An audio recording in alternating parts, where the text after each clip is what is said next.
Hello, everyone, and welcome to the pod. I am so excited to finally be getting this started. My name is Sarah, for those of you who don't know. If you do know me, you know that I have been talking about this for quite a while, and we will definitely be covering a lot of topics on this show. I think I'm just going to start with audio for at least the first few episodes and probably like some minimal artwork just to get it started, but I literally just can't wait any longer. I need to just get it going. And I've already talked to so many people about being a guest on the podcast as well. So I have to arrange that and schedule everything. But I think you guys are going to love what we have in store. And again, for those of you who don't know me, my name is Sarah. I am a celebrity photo and video journalist of over 15 years. I'm really aging myself there, but I started young. Okay. Um, actually 18 years now. So I have a very large collection, about 10,000 to be exact, of celebrity selfies and photo ops of myself with celebrities that I've taken over the years. And I just have stories and memories to share for the rest of my life, basically. And this was an incredible shared experience between my dad and I. So I'll definitely be telling you guys more about that as well. Most people know me as Stalker Sarah, which I will be sharing obviously all of the lore over time in this podcast, but you can also go ahead and Google me to see some of my features and stories. I have been lucky enough to have my stories shared in so many amazing publications, and I've been creating content my entire life for as long as I can remember. It is my favorite thing to do, just being creative in all aspects and being at the forefront of the birth and the growth of social media has been insane. Obviously, when I first started uploading my photos to the internet, I was 12 years old. And at that time, there was no social media. We had Twitter had just become a thing that year. So I made a Twitter account when I turned 13 because you had to be 13 at the time. But when I was first getting started, there were not all of these platforms to keep up with. Now it is insane, and I still try to manage to do it on my own, but it is very hard, and it is just incredible how everything has taken off. The name Stalker Sarah was given to me by some other fangirls on this website, Ocean Up. If you know, you know, Ocean Up was the place to be on the internet back then. Again, before social media, that was where everybody went to get all the tea, to see what people were doing the night before, what they were doing that day, celebrity wise, young Hollywood wise, even the young Hollywood stars themselves.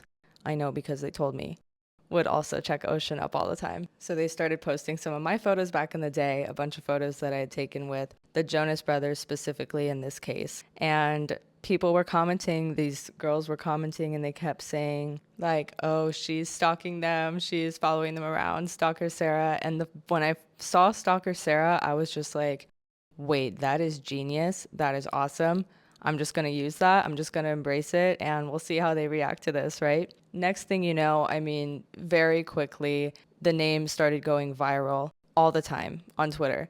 And my photos spread like wildfire to all countries, to Brazil, to Australia, to England. And I started making friends all around the world, which still to this day, even live streaming, is my favorite thing.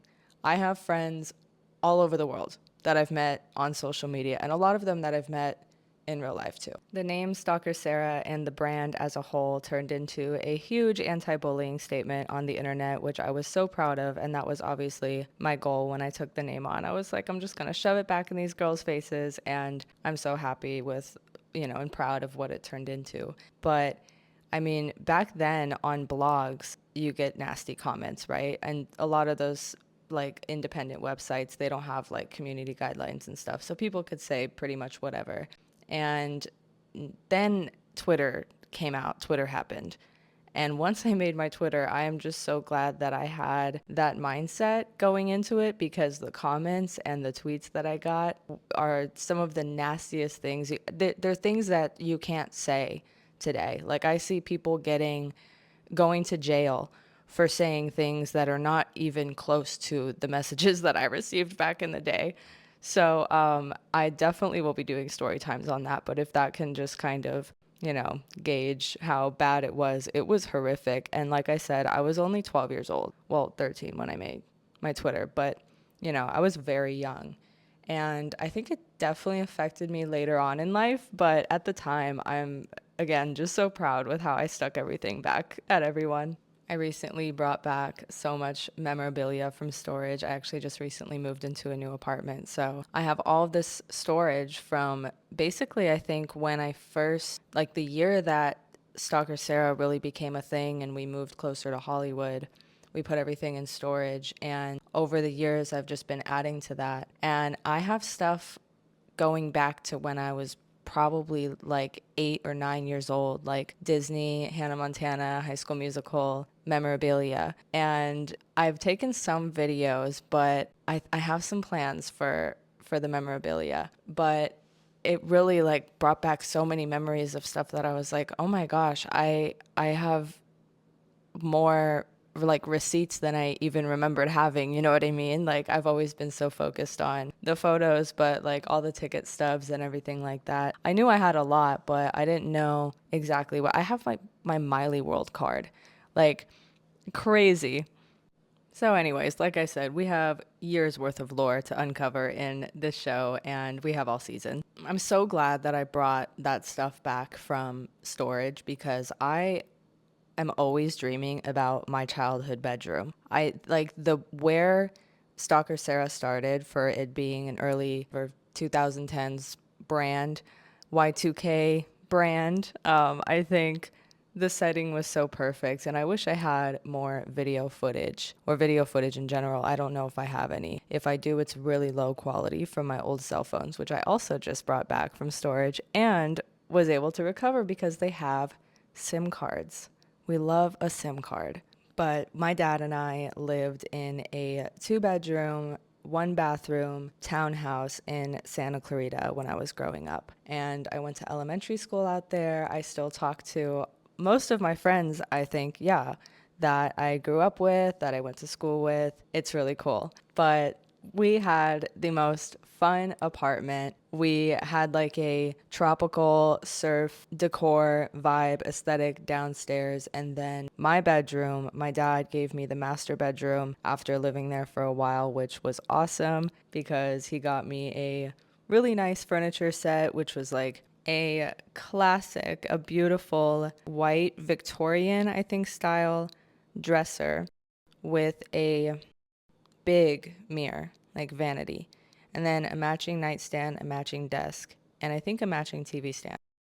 But that vanity, oh man, I loved that vanity so much. And I will never forget when I first got it and I hung up so many pictures of Dylan and Cole Sprouse on that vanity. It was insane. Even my cat looked at me like I was crazy. I loved getting ready there. It was so perfect. I was very clean. I do have OCD. Another thing that I'll talk lengthily about, probably not in this episode, but I didn't know I had it when I lived there, but I was very clean and very adamant about cleaning my room every Monday. I had 2 closets and I still, like in my dreams, I always am dreaming that my smaller closet, like my little back closet, which I used pretty much for storage, I think, when I was there, that is some kind of portal to another world, which we're going to talk about. And that's basically getting into our first podcast topic here.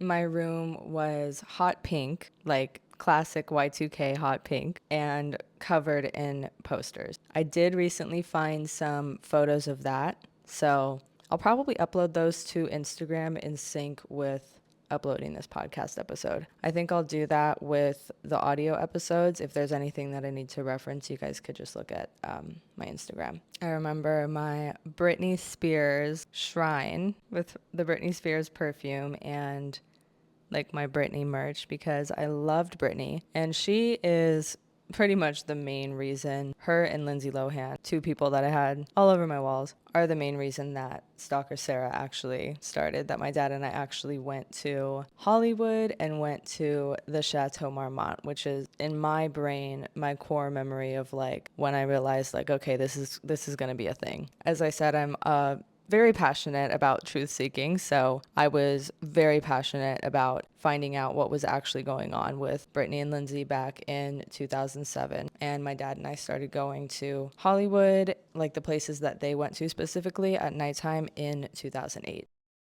For the first year, I was thinking I could find a place that they were going to be, like an event or something, but at the time they were two of the most unpredictable people out there. But they were and still are my favorites. And yes, I have met both of them, and they're both very nice. So, going back to the portal in my closet, in my old bedroom, in my dreams, I have been having the same dreams for years.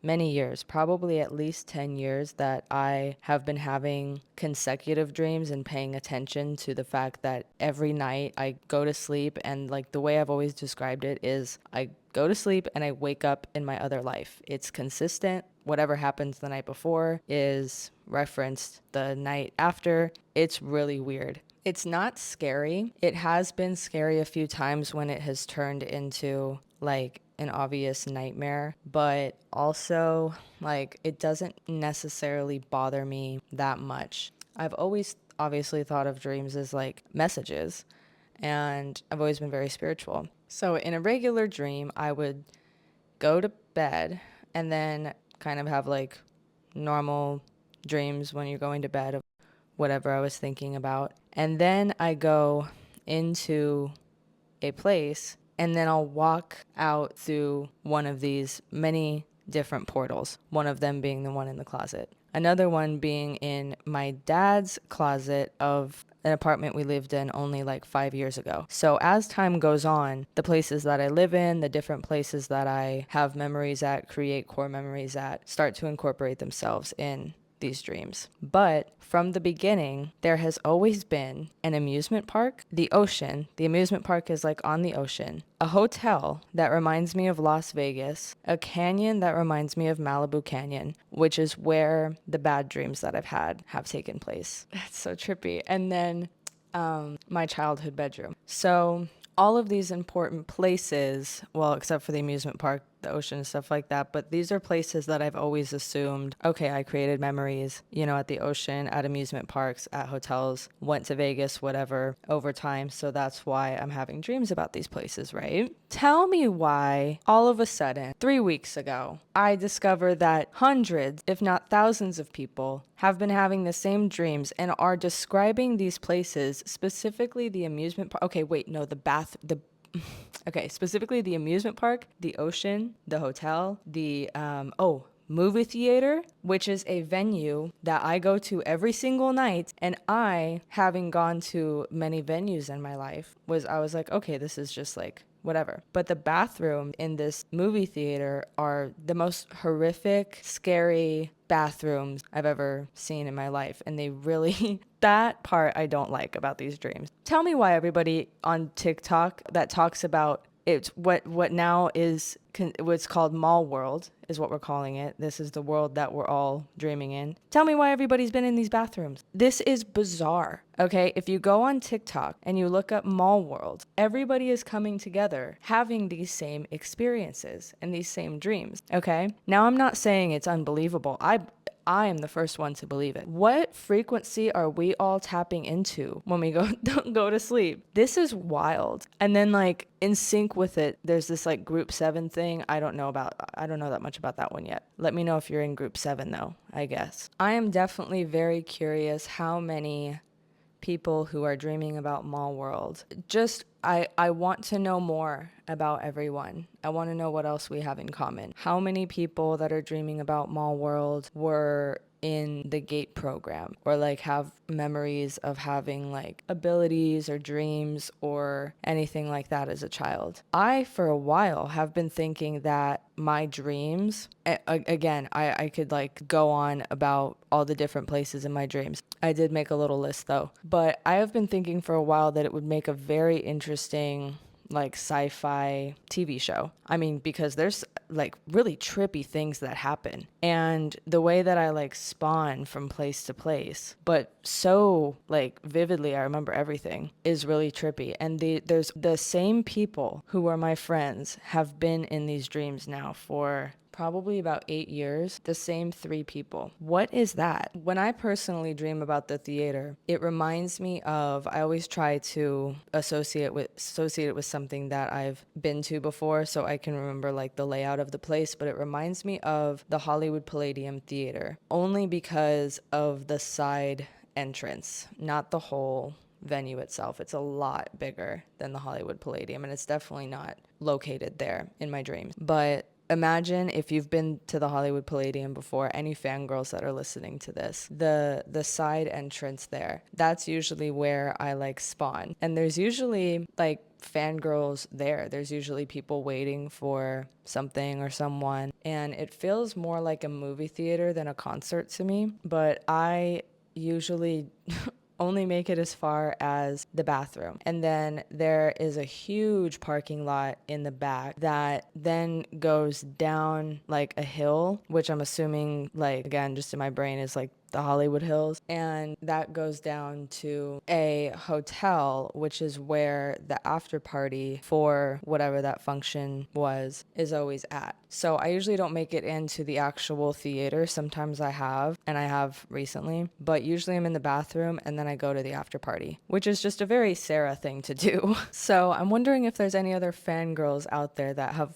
collaborated with this, what's the right word? Yeah, clashed with this mall world phenomenon, because it is very interesting. It's a rabbit hole. I would play those clips for you guys, but I think I'll just do an episode just about mall world for that, because I'm curious what your guys' response is. But it's fascinating. If there's any producers out there that want to talk about making this a TV show, hit me up. Oh yeah, and also, like last night, for example, I feel like I'm always spawning at Griffith Park. So I'm curious if anybody else who lives in LA has dreams about Griffith Park, because I don't really go there, but I'm imagining like the actual park at the like right where the freeway is. So, yeah, curious what actually there's lore there. There is crazy lore at Griffith Park. I'm sure you guys know this, but do you guys know about the haunted picnic table? I was not planning on talking about this tonight, but this is something that I have wanted to go see for a while. But look up the haunted picnic table. I'm going to do it right now. I'm curious if anybody else has gone there, because I haven't looked it up in a couple years. Okay, great. There's an AI overview. So haunted picnic table 29 is located at Griffith Park, Los Angeles, in the coordinates 34. Okay, the coordinates are here. Table is associated with an urban legend about the ghosts of Rant Garrett and Nancy Jeanson, a couple who were supposedly killed by a falling tree on Halloween night in 1976. That's right, it was Halloween night. That is crazy. The site is a popular spot for those interested in the legend, and visitors have reported various strange experiences. From what I remember hearing, a couple different people have gone to chop the tree down. I think it was like there was a tree trimmer that went to chop the tree down, and something fell on him or something, and he died. And then other people went to try to go to the table, and then something happened to them too. So from what I know, the tree is still there. Like the picnic table. Okay, wait, I'm getting ahead of. I gotta read the story of what happened. Okay. The legend is that the couple, musician Rand Garrett and aspiring actress Nancy Jeanson, were allegedly crushed by a falling tree while at the picnic table on October 31st, 1976. So if you look up Haunted Picnic Table 29, you'll see a picnic table with a tree crushing the picnic table.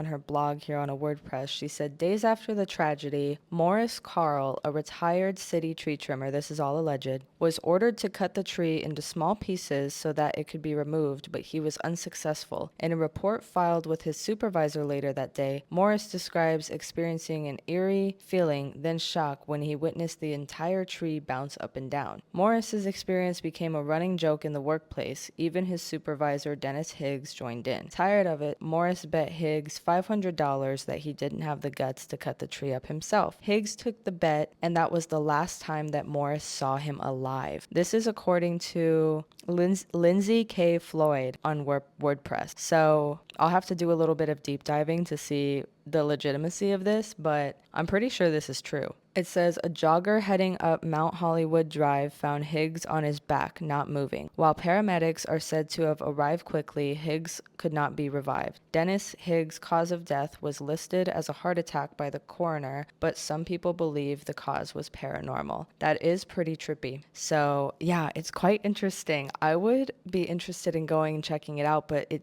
is a whole hike up there. I guess it's a very taxing hike. If only I could bring a horse. Looks like she got right up to the table though and got a pretty good amount of content. So I think it's safe maybe to go take a look at it, but don't try to trim the tree. Well, you shouldn't try to trim the tree anyway. I've also heard stories about a ghost girl. This is from the security that works nighttime over there. But a girl ghost with a white dress that rides around on a horse. They say they've seen her, they've heard her. It is so dark and creepy over there at night. It's kind of fun to drive through there at night, like with your friends, you know? When I heard those stories, I was like, ooh, this is creepy.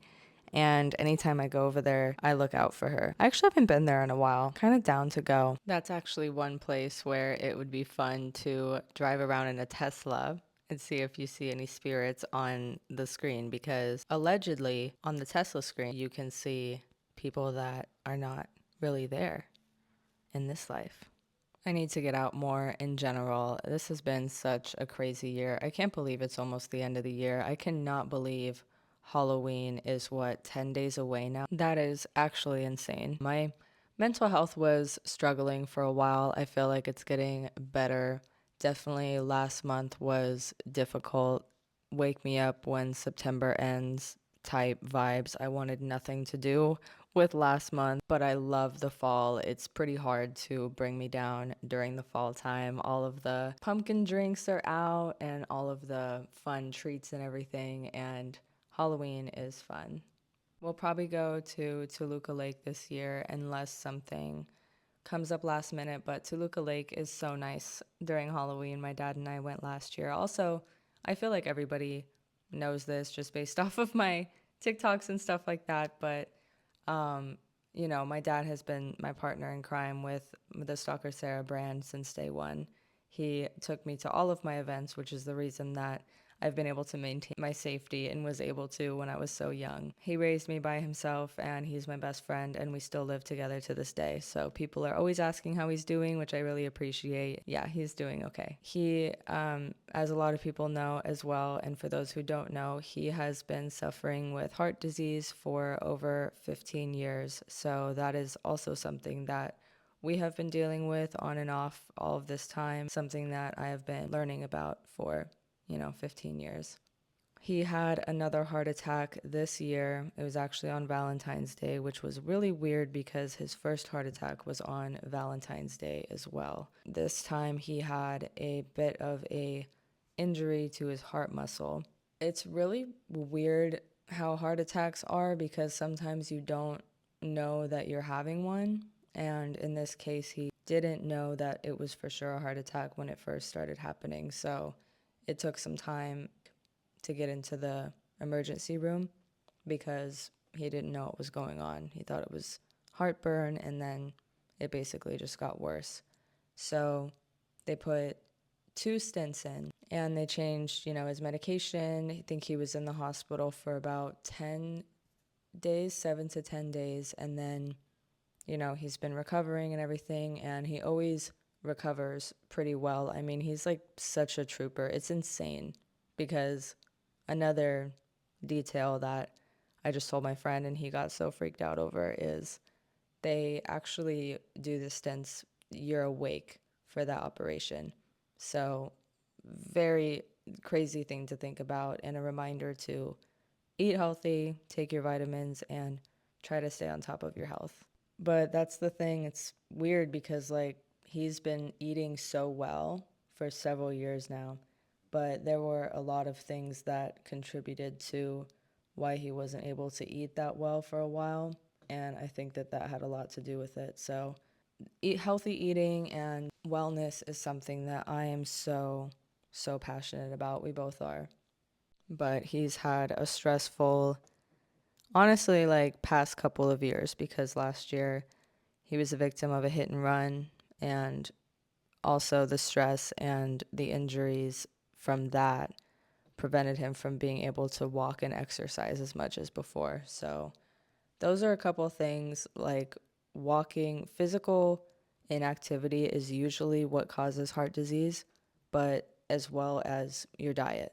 I actually take some blood pressure stability supplements from this brand called Life Seasons. I love this brand so much.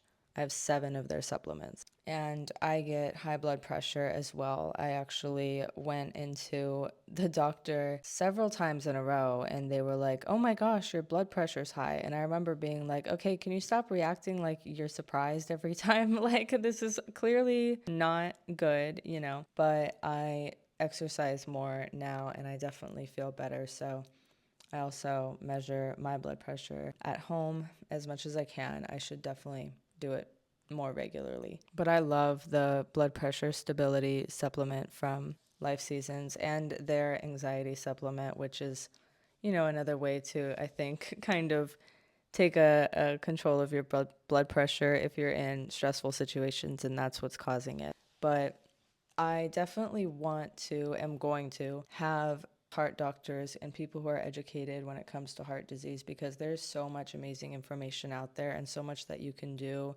for preventative maintenance. Omega-3s, red yeast rice for cholesterol, so many different things that you can take for blood pressure, actually. It's pretty incredible. But those are additionally, the types of guests that I would love to have on the show in the future, hopefully in the near future.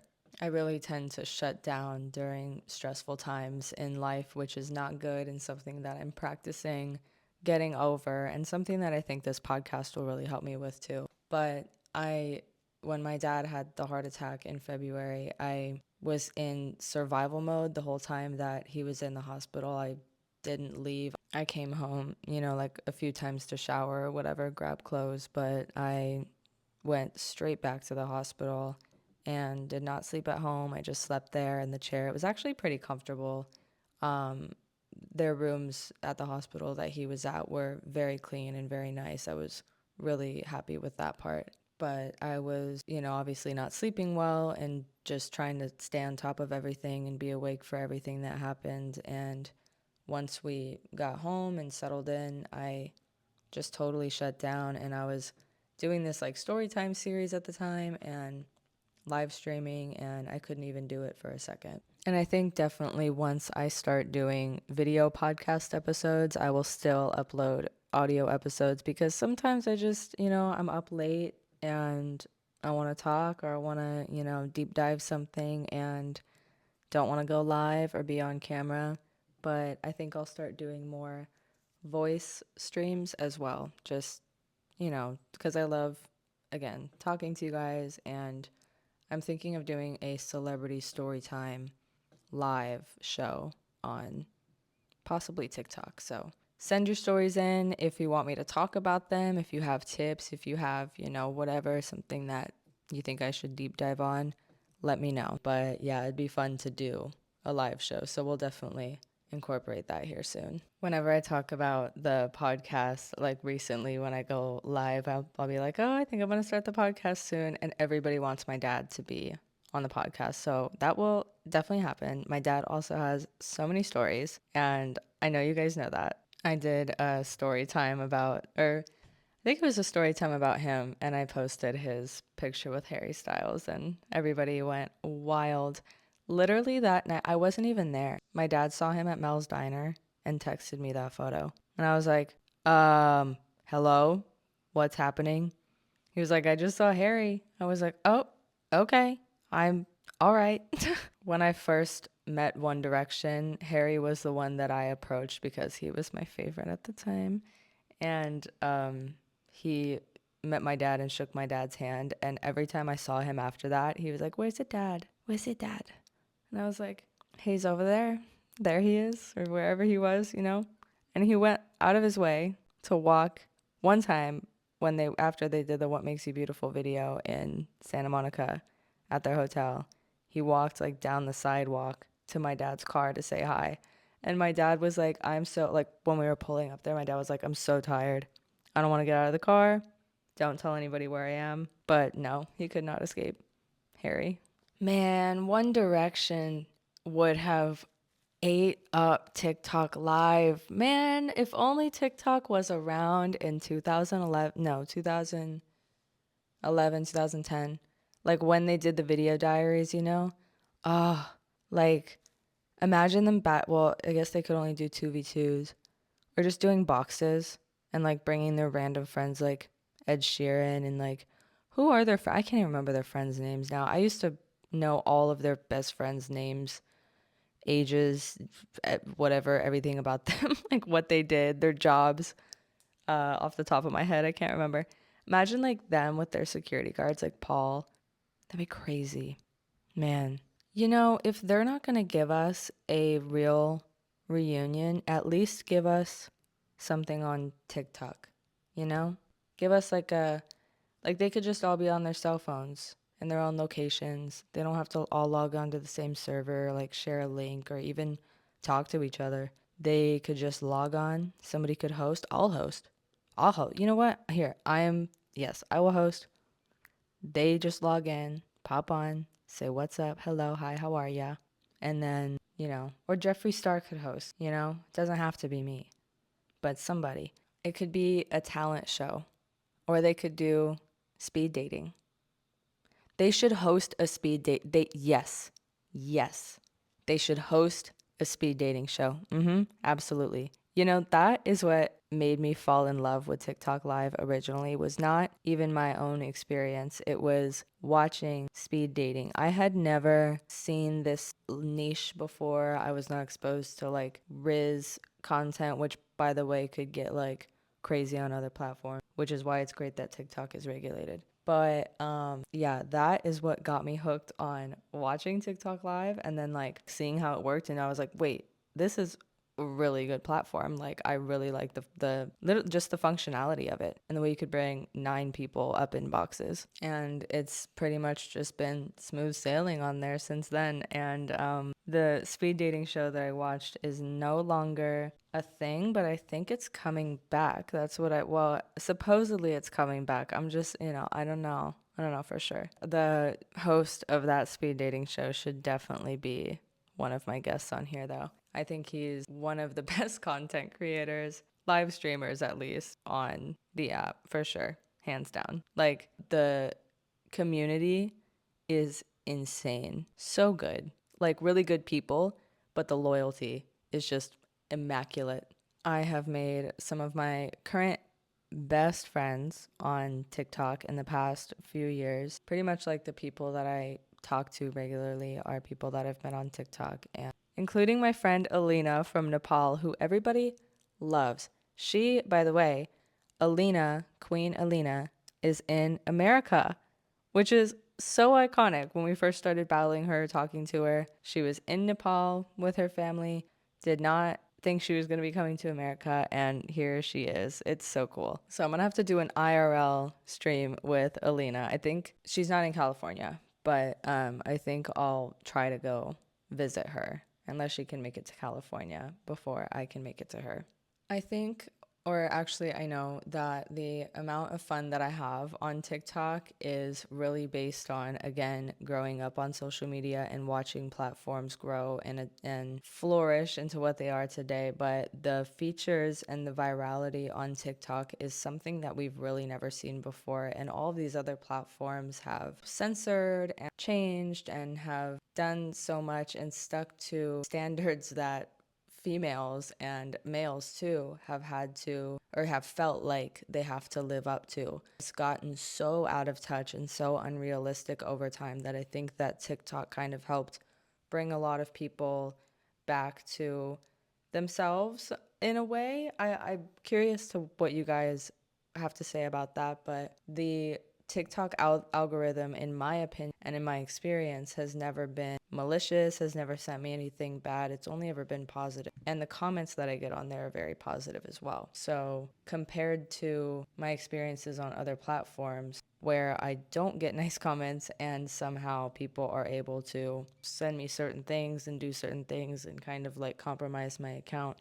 I haven't had that experience on TikTok, so it's really interesting. Basically, what I don't want to see, I don't see on TikTok, and I see what I want to see. Like, I know that when I go on there, my algorithm is going to be stuff that I actually want to see. You know what I mean? It's not pushing any kind of weird stuff on me, which I feel is still, unfortunately, my experience on a lot of other platforms. Pretty much every other platform. But you know what? Even my YouTube algorithm is getting pretty good. I'm actually pretty impressed with it. Another platform or streaming whatever service that the algorithm is just incredible is Tubi. The movie, they're like a kind of like Netflix. There's Tubi, the free one. Why is it so good? I literally don't even mind having ads on the TV because I always have the TV just on in the background. I don't really watch movies.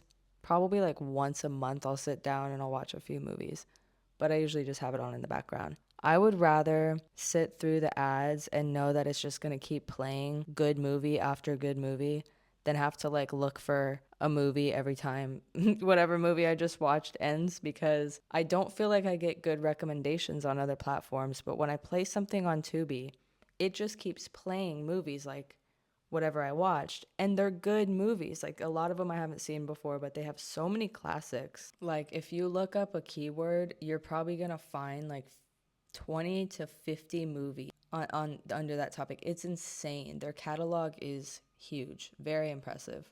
This is not sponsored by Tubi, but I'm definitely gonna hit them up and see if they want to work together, because I think I did hit them up before, but I love Tubi. If it were for the sake of the podcast, I would actually watch more movies so I could do movie reviews for you guys, because I do love movies and I would have a lot of fun, I think, making movies, which is a whole other topic. I've always wanted to like help like executive produce a movie, you know what I mean? That would be so fun, and I think casting would be fun too. But yeah, I love independent movies, and it's it's spooky season, so I think I'll definitely be watching some movies. Oh, yeah, the new Conjuring movie. When is that coming out? Like to Prime. Let me see. It says it's likely to release I think is it still in theaters? I don't think so, but it's likely to release in November. Come on, they should come out. The DVD should release on Halloween. That's unfair. Whatever. I'll watch the other Conjuring movies. I've been watching the Amityville movies recently. Another, again, haven't been paying like too much attention, haven't seen every scene, but I do like what I've been seeing. Anyways, I just wanted to do a quick little introduction episode. Basically, test out my microphone, test out the editing, the uploading, all that jazz. I think tomorrow I'll film a more lengthy story time of who I am for people who are new to the show and anybody who just wants to hear my story from me in order. I'll go ahead and record that. Just wanted to give a little teaser of the things we'll be talking about. You could see that we topic hopped a lot tonight, so I am so thankful for anyone who tuned in, who enjoyed and listened all the way through. Thank you so much. If you fell asleep, then even better. Until next time, stay healthy, stay safe, and I'll talk to you later. To keep in touch, you can follow me on Instagram at Stalker Sarah, StalkerSarah. TikTok is the same. You can also visit stalkersarah.com, and you can follow me on X, formerly Twitter, at Sarah M Online.